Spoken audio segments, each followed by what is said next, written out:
네, 오늘 드디어 인생 영어, 인생 영문법에 관한 제1강을 시작하도록 하겠습니다. 누구든지 5분에서 10분 정도면 학교를 다니는 중학생이건 고등학생이건 혹은 대학생이건 취직시험 준비하는 공시생이든 입사 준비생이든 간에 또는 영어에 전혀 관심이 없는 아르바이트하는 아주머니든 간에 직장인 아저씨든지 간에 말로만 하던 그 영어, 초등학교 4, 5, 6학년, 고등학교, 중학교 6년, 최소한 9년을 배웠는데도 뭐 흐지부지 이건지 저건지 잘 모르는 영어가 얼마나 쉽고 한국에서든 어디서든 시험에서 보는 게 얼마나 뻔하고 똑같은 건지를 저절로 알게 되는 시간. 17년 동안 영어를 가리킨 바탕으로 또 본인이 고등학교, 대학교를 털어서 영어를 공부해온 결과로 얼마나 할만하고 그렇게 어렵지 않은 건지 쉬운 건지 하루에 5분 10분이면 해결이 되는 건지를 꼭 보여드리고 싶어서 이렇게 녹화를 시작하게 되었습니다. 매번 길지 않게 아주 쉽게 순서대로 나가도록 하겠습니다. 뭐 순서는 꼭 맞지 않아도 되고 처음부터 이해가 가거나 외우거나 할 필요 없습니다. 그냥 듣다 보면 저절로 어느새 알게 되는 수준이니까 한번 보겠습니다. 자, 모든 한국 시험에서 통하는, 그래서 어느 원하는 자리로든 위치로든 갈 수 있게 만들어주는 영어. 물론 생활 영어 같은 거는 여행 가서 쓰고 뭐 이러기에 좋겠지만은 생활 영어 배우는 것은 어른이 돼가지고서 뭐 한 6개월 정도 학원 다니면 충분하고 그건 실력이라기보단 성격입니다. 사실 중학교 1, 2학년 영어면 다 되는 거기 때문에 근데 거기서 조금 더 유창하게 하고 싶으면 단어나 조금 더 외우면 되는 정도지 뭐 말을 맞춰서 이렇게 원어민처럼 한다 이런 건 공부가 필요한 겁니다. 아니면 그 나라에 가서 장기간 살았어야 됩니다. 단기간은 공부를 많이 하면서 있었던 사람만 되는 거고. 자, 그래서 누구나 심지어 학교를 다니지 않았거나 또는 지금도 안 다니거나 아니면 명문대학교에서 영어를 전공했어도 다시 볼만한 그런 영어입니다. 뭐 공부랑 관계없는 사람이건 그냥 직장인 아저씨건 알바 아저씨건 아줌마건 아니면 시험을 관통하고 싶은 사람이건 뭐 저는 17년간 직업적으로 이런 것만 연구하고 가르쳐 보니까 이제 드디어 두부찌개를 좀 끓일 수 있게 됐다 하는 겁니다. 생활 영어이건 간에 필요한 인생 영어를 얘기하고 싶은 겁니다. 고등학교 학창시절 적어도 만 2년 넘게 동굴 속에 사는 것처럼 온 청춘을 지냈습니다. 정신 차려보니까 2년 반 정도가 지났는데 한 이틀 지난 줄 알았습니다. 어찌 보면 한 20년 지난 것 같았고 지금이야 이렇게 편하게 잘 떠들지만 그때만 하더라도 한 평 반, 두 평짜리 하숙집에 틀어박혀서 바깥의 햇빛이라고는 거의 본 적이 없고 오로지 아버지의 명령에 의해서 어머니의 정성에 의해서 집에만 왔다 갔다 하고 공부만 했었습니다. 또 이후 사회에서 생각해보니까 17년 정도 됩니다. 그때 수천 명을 평범한 학생, 뭐 일반인들, 공무원 시험 준비생들이나 뭐 토익 준비생들 아니면 전교 꼴찌 맨날 얘네는 공부가 문제가 아니고 태도가 문제입니다. 그 뭐 맨날 핑계대고 숙제는 안 해오고 또 맨날 그 지각이나 결석하는 이유가 많고 또 어떻게 그렇게 집안에는 우여곡절 사고가 많은지 그런 학생들. 근데 나중에 보면 사실은 다 비슷비슷한데 본인들이 그렇게 이유가 많은 겁니다.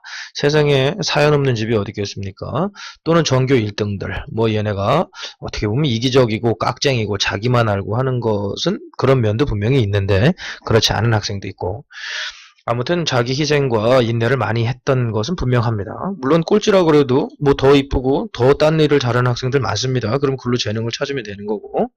얘네들 가리켜서 특목고도 보내고 서울대도 보내고 뭐 공무원 시험도 합격시켜보고 해보니까 다 그게 그 얘기다라는 걸 알게 됐다 이런 겁니다. 그래서 이걸 나누고 싶다 이런 얘기입니다. 한국에서 모든 시험에 통하는 영어는 결국 정해져 있습니다. 다시 말하면 크게 어렵다고 할 수가 없는 겁니다. 심지어 학교를 다니지 않고서라도 우리가 4, 5, 6학년 중학교 1, 2, 3학년, 고등학교 1, 2, 3학년 무려 9년을 공부하는데도 이 영어가 안 되는데 만약에 학교를 전혀 다니지 않는다 그래도 그냥 뭐 한 6개월?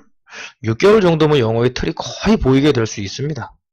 이렇게 뭐 잘 가리키고 부담 갖지 않고 그 대신 성실하게 희망을 갖고 꾸준히 듣다 보면 만약에 이게 도움이 돼서 자기가 어떤 시험이든지 합격할 수 있는 날이 올 겁니다. 성실하게 보기만 한다면. 심지어 학교를 9년 동안 다니지 않아도 누구나 익히고 통과할 수 있고 잘하면 통달할 수도 있습니다. 물론 문법만으로 되는 건 아니고 단어도 익혀야 되고 수능도 풀어야 되고 뭐 독해도 할 수 있어야 되고 하는데 그런 것도 다 요령입니다. 일단 문법만 익히고 나면 나머지는 다 따라옵니다. 물론 옛날에는 문법 먼저 시작한 영은 나빠 이래던 시절도 한 3년 5년 전에 있었습니다. 그리고 생활영어가 우선이야. 쓸 수가 있어야지. 이런 게 유행하던 시절도 3년, 5년 전에 있었습니다. 그러나 그건 그 얘기고, 그건 여행 다닐 때 얘기고, 지금 제가 얘기하는 것은 영어의 전체적인 뼈대를 알고 어떤 시험이든 다 통한다. 그리고 그 생활영어 하려면 거기다 단어만 몇 개 붙이면 생활영어다. 이런 거 중심 위주로 나가겠다는 얘기입니다. 그럼 이제 천천히 한번 시작해 보겠습니다. 중간중간 또 얘기를 하고. 뭐 지식이 자기가 조금 있다 그러면 뭐 초등학교 고학년도 볼만하고 뭐 특목고 준비하는 애들은 아니면 나기는 글은 멀리하고 지낸다 하면 일반인들이 들어도 재미삼아 들어도 나중에는 톱니바퀴처럼 말이 맞게 될 겁니다. 그래서 중요한 것은 뭐냐 시험 문제는 뭐가 나오냐 이런 거를 빠뜨리지 않고 꼭 얘기를 하겠습니다. 중간중간 공부하는 방법들도 얘기를 할 테니까 만약에 방법이 궁금하다 공부하는 방법 이런 거 있으면 언제든지 댓글로 남겨주면 생생한 경험을 사실적인 경험을 공부를 잘했던 게 뭐 큰 자랑일진 모르겠지만 자랑도 아니지만 잘하지 않았으면서 섣부른 방법을 얘기하는 사람이 지금 사회나 텔레비전에서 넘쳐납니다. 지금 제가 얘기하면 저는 뭐 현역 한 60만, 재수생 20만 좀 이상해서 85만 시절에 2000등 정도까지는 해봤습니다. 그거를 전국에서 2등이나 다름이 없는 겁니다. 동률 채점이기 때문에 1등이 보통 만점자가 뭐 50명에서 200명, 하나 틀린 사람이 보통 한 2000명, 3000명 정도 되던 시절입니다. 그렇게 돼서 퍼센테이지로는 전국에서 1%도 아니고 0.0023%를 했던 경험이 있습니다. 뭐 자랑 같은데 뭐 어쩔 수 없죠. 뭐 공신력을 줘야 믿어야 또 듣는 사람들이 잘 들릴 테니까 뭐 공부를 그렇게 잘해서 지금 대통령이 됐냐? 뭐 그렇게 물어보면 할 말이 없습니다. 대통령이 되고 싶었던 때도 있지만 중간에 생각이 변해서 유유자적하고 있습니다. 하지만 뭐 부족하게 지내지는 않습니다. 뭐 자기가 기준을 뭐 잡기 나름이니까 부족이나 과하다는 뭐 100만 원이 좋은 사람은 90만 원 있으면 부족하다 그럴 거고 50만 원이 좋은 사람은 뭐 90만 원 있으면 넉넉하다 그럴 거고 이런 차이니까. 자, 그래서 뭐 수신이나 수능이나 내신이나 뭐 공무원 시험이나 어디든지 다 통할 수 있다. 그래서 이게 이제 제 생각인데 공부라는 것은 특별할 것 같지만 사실은 뭐 두부찌개를 끓이거나 머리를 파마하거나 뭐 태권도나 합기도나 축구를 하거나 음악이나 미술을 하거나처럼 다 똑같습니다. 결국 보니까. 그래서 공부, 쿵푸 이런 게 연마하다라는 뜻일 겁니다. 사실 어원이. 그래서 영어 공부를 아주 잘한다는 것은 영어에 대해서 깨달았다는 것은 결국 두부찌개를 아주 잘 끓인다는 것이고 두부나 찌개에 대해서 깨달았다는 것과 다를 게 없다는 겁니다. 이거를 인정해 줘야 됩니다. 그래서 이제 영어로 나머지 부분은 영상에서 이렇게 정지시켜 놓고 읽어보시고 영어로 한번 들어가 보겠습니다. 깨달는다는 것은 결국에 일상과 크게 멀리 있지 않습니다. 그리고 문제는 자신을 얼마큼 바쳤느냐에 달려 있습니다. 나 처음부터 이해하려고 하면 오히려 힘들다고 생각되니까 나중으로 가면서 톱니바퀴 받쳐지듯 저절로 맞춰질 테니까 처음부터 이해가 가야 뭐 하든지 말든지 하지 이거 많이 듣던 얘기인데 그런 생각하지 말고 그냥 편안한 마음과 미래 성취에 대한 기대로 꾸준히 듣다 보면 라디오 듣듯이 듣다 보면 저절로 이해가 가고 통달할 수도 있습니다. 과거 이런 걸로 공무원 시험을 19일 만에 합격했던 경험이 있습니다. 물론 5년 근무하고 사표를 냈지만 과거 2000 몇 년도인가쯤에 19일에 공무원 시험을 합격한 적이 있습니다. 즉 통한다는 겁니다. 저 IQ가 뭐 특별하거나 뭐 별다른 큰 능력을 가진 사람이 아닙니다. 꾸준히 하다 보면 통달할 수도 있습니다. 평범한 사람도 꾸준히 하지 않기 때문에 문제인데 꾸준히 하게 될 겁니다. 꾸준히 하게 되게 가르치는 사람이 없었던 거지. 자, 그러면 이제 본격적으로 파트별로 들어가 보도록 하겠습니다. 하루에 크게 5분을 넘지 않았으면 좋겠는데 이런 생각으로 너무 길지 않게 얘기를 하겠습니다. 또 너무 면학적으로 가지 않게끔 얘기를 하겠습니다. 근데 벌써 5분은 넘었는지 모르겠는데 아까 몇 분에 시작했는지. 자, 그래서 5분에서 10분 사이. 투부정사. 영어 책을 피면 어느 책이든지 그냥 나오는 게 투부정사. 그리고 뭐 영어 공부한다 그러면 맨날 지금 생각해봐도 뭐 투부정사 뭐 아냐 모르냐 학생 때 맨날 이러던 추억이 생각납니다. 그리고 영어는 크게 동사부, 수식어부, 그 다음에 체언, 주어부 이렇게 이제 나오는데 그 중에서 이제 동사부가 많이 중요하겠죠. 뭐 이렇게 명사성에 해당하는 명사부, 그 다음에 형용사 부사에 해당하는 수식어부 이렇게 있는데 너무 얘기를 어렵게 하면 안 되고 쉽게 얘기하면서도 뭐 영어 다 통달할 수 있으니까 그 중에 동사 중에 거의 절반 이상에 해당하는 게 이제 투부정사입니다. 즉 무슨 얘기냐? 투부정사만 알면 상당히 많이 통한다. 자신감까지 생각하면 거의 영어의 20% 정도가 끝난다. 이렇게 생각할 수도 있습니다. 자, 그러면 뭐 어디든지 나옵니다. 문법 시험에도 나오고 그게 알면 독해도 잘 되고 모르면 독해가 잘 안 되고 투부정사라는 건 결국에는 의미와 의미를 잇는 연결다리 같은 것이다. 이런 거고. 자, 중요합니다.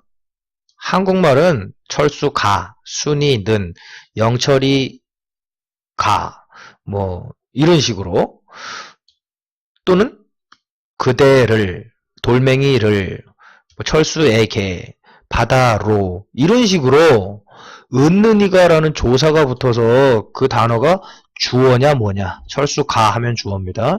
영희를 하면 목적어입니다. 영희에게 하면 간접 목적어입니다. 이런 식으로 붙여서 얘기를 합니다. 근데 영어에는 조사라는 말이 없습니다. 철수 뒤에 가라는 단어가 없고 순이 르이라는 단어가 없습니다. 그럼 어떻게 쓰냐? 철수는 앞에다 씁니다. 앞에. 그 다음에 순이 르는 어디다 쓰냐? 동사 뒤에다 씁니다. 거기에 따라서 역할이 결정이 되는 겁니다. 위치에 따라서. 자, 기본적인 부분 너무 쉽다고 그냥 넘어가지 말고 기본을 알아야 항상 이건 너무 뻔해 하는 부분을 알아야 그 바로 뒤에 나오는 것이 이해가 가고 그래야 또 그 바로 뒤에 가는 게 이해가 가고 이해가 안 가는 게 나오면 또 몇 번 다시 듣다 보면 이해가 가고 하는 겁니다. 이해 가는 거 다 보고 새로운 거부터 보려고 쭉쭉 찾아 넘기기 위해서 보다 보면 하나도 안 되게 됩니다. 그러니까 쉬운 거부터 천천히. 어차피 급할 거 없으니까. 또 영어에 있어서는 한 문장 안에 한 번의 동사만 있어야 된다. 그래서 이게 이제 문법 시험에 이 원칙에 의해서 많이 나옵니다. 그거를 one sentence, one verb라고 합니다. 지금은 뭐 구체적으로 영어로 안 들어갔기 때문에 말이 좀 빠른데 영어 들어가면 천천히 할 테니까 걱정 마시고. 즉 아주 쉬운 말로 얘기해서 동사를 한 번 써야 될 걸 이미 앞에서 썼습니다. he is 하면 is가 동사니까 한 번 이미 쓴 겁니다. 그런데 문장을 쓰다 보니 동사의 의미가 또 필요합니다. 또 예를 들어 he want 그는 원한다. 근데 뭘 원해? 만약에 돌멩이를 원한다. 그러면 he want stone 하면 되는데 그가 가는 걸 원해. 그러면 원하는 것도 동사, 가는 것도 동사. 이렇게 동사의 의미가 두 번 필요한다. 그럴 때 to만 붙이면 된다 이겁니다. he wanted to go. 바로 이런 것이 그래서 he wanted to go. 그런 것이 투부정사가 생겨난 배경입니다. 투부정사가 생겨난 배경. 자, 그럼 이제부터는 이제 글은 읽느라고 정신이 없겠지만 영어 있을 때는 이제 천천히 해보겠습니다. 그럼 투부정사에 대해서 직접 보면 얘는 뭐냐? 중요한 거는 얘가 들어간 해석을 잘해야 되는 거고 시험 문제로는 용법 구별 3가지밖에 안 됩니다. 의미상 주어 2개밖에 안 됩니다. for 플러스 목적격, over 플러스 목적격. 시제 차이 표현 2가지밖에 안 됩니다. 단순 부정사 그냥 to go, 완료 부정사 to have gone. 뒤에서 천천히 나오니까. 근데 문장으로 전환 아무것도 아닙니다. 중간에 대절 놓고 바꾸면 됩니다. 전치사가 필요하냐? 아무것도 아닙니다. 집 안에 들어가서 사느냐? 의자 위에 앉느냐? 이게 영어 문제 벌써 답니다. 벌써 다 한 겁니다. 기본 중에 기본은. 근데 기본 알면 뭐 영어가 많이 심오하게 들어갈 것 같죠? 기본에서 한 발짝만 더 들어가면 그게 심오한 겁니다. 별다른 거 없습니다. 끝을 다 봐야 그게 쉬운 줄 아는 겁니다. 근데 가다가 중간에 멈추니까 자기한테는 무지 어렵게만 보이는 겁니다. 만약에 서울대를 간 사람은 뭐 서울대 뭐 법대 의대 갔으면 노력한 거는 뭐 좀 인정해주고 결석 좀 안 하고 열심히 했겠다 인정할 수 있지만 실제로 가보면 이게 뭐 특별한 능력이고 대단한 사람들만 간다 이런 생각은 사실상 없어집니다. 제가 이 글 중간중간에 이런 얘기를 많이 해드릴 생각입니다. 특별한 건 아닙니다. 그 한 노력에 대해서 인정을 해주는 거, 그것이 중요한 거죠. 그 정도가 다고, 자, 이제 먼저 용법부터 보겠습니다. 용법 문제. 자, 주어로 쓰이면 명사적입니다. 뒤에 천천히 나오니까 하나씩. 그다음에 명사를 꾸미면 형용사적입니다. 그 다음에 그거 외에는 싹 다 부사적입니다. 자, 그럼 명사적 용법 조금 더 자세히. 명사는 문장에서 주인 역할을 합니다. 즉 몸뚱이 역할을 하는 것이죠. 주인이 되는 품사가 명사입니다. 주어나 또는 목적어, 동격보어 요 세 가지 주어, 목적어, 동격보어가 되는 것이 명사입니다. 즉 투부정사도 요 역할을 하면 됩니다. I love you에서 주어인 I하고 목적어인 you가 명사인 겁니다. 자, 아니까 다 아는 것부터 천천히 쉽게 이러다가 갑자기 또 영어로 쑥 들어가니까 아무래도 오늘은 이제 명사적 용법의 예시 전까지 투부정사도 이처럼 동사 앞에 to만 넣어서 주어나 목적어처럼 사용하면 되는 겁니다. to believe 믿는 것이 주어니까 벌써 뭡니까? 주어는 명사가 된다 그랬죠. 이 전체가 명사인 겁니다. 그래서 믿는 것이 주어. 그러니까 명사적이라고 부르는 거. 이렇게 간단합니다. 원한다. 뭐를 보는 것을 원한다. 동사의 대상이죠. 동사의 대상을 그냥 목적어라고 부르는 겁니다. 동사 원한다의 대상, 동사의 대상이 목적어. 목적어는 누가 한다 그랬습니까? 명사가 한다 그랬죠. 그러니까 명사적인 용법입니다. 이렇게 쉬운 거. 자, 동사는 문장에 한 번만 있어야 한다고 아까 했는데 여긴 무려 3개나 있습니다. 동사가 believe, want, see. 그런데 문장 동사 want만 냅두고 그래서 주어 역할을 하는 데서는 얘는 동사가 아니야. to 넣어서 투부정사야. 그 다음에 목적어 자리에 있는 즉 동사 뒤에 있는 see 얘는 동사가 아니야. to 넣어서 부정사야. to see. 이렇게 하는 게 투부정사입니다. 자, 여기까지만 듣고 그렇구나 하고 몇 번만 들어도 투부정사가 왜 생겨났는지 싹 다 압니다. 그래서 나머지 동사 앞에 to를 붙였다는 얘기를 지금 한 겁니다. 정해진 품사가 없어. 그래서 부정사는 아니, 정은 정할 정해서 unfixed 정해지지 않았다. 아니, 정할 정해서 정해지지 않은 품사 부정사가 되는 겁니다. 자, 그러면 오늘은 투부정사의 개관까지 했고 이제 투부정사 용법에 대한 명사적인 용법에 대한 예시서부터 그 다음에 형용사적 용법에 대한 예시 이런 것들 그 다음에 부사적 용법에 대한 예시를 다음 시간에 하고 그 다음엔 또 그거보다 한 걸음 더 나아간 부분을 하기로 하겠습니다. 자, 오늘은 인생영어 영문법 끝판왕 여기까지만 하겠습니다. 감사합니다. 다음 시간에 구독 꼭 눌러놓고 꼭 인생에 도움이 되시길 바라겠습니다.